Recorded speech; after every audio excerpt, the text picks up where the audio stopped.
mi balẹ̀ gbẹ̀rún ahọn.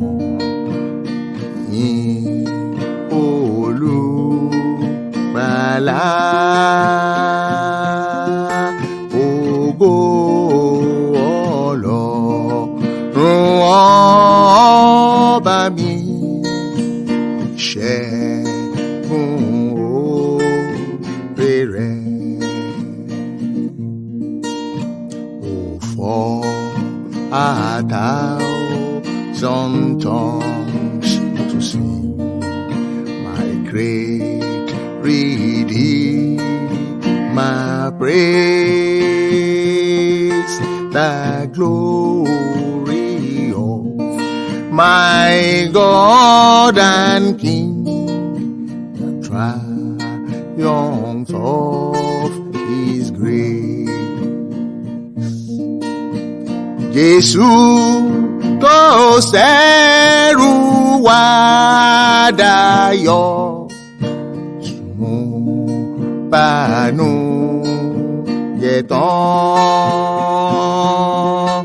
Orin nílé tí ẹlẹṣẹ yé àti lera.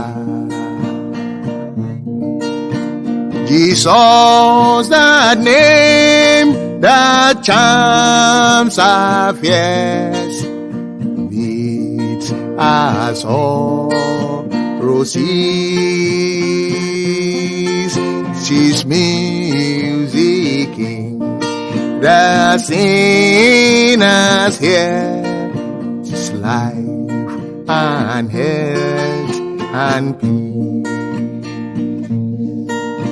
Bàbá mi àtọ̀ lọ́rùn mi, fún mi ní ìrànwọ́ rẹ̀, kí lè ròkà gbogbo ayé. Ọla Orukọ Rẹ. My gracious Master and my God, assist me to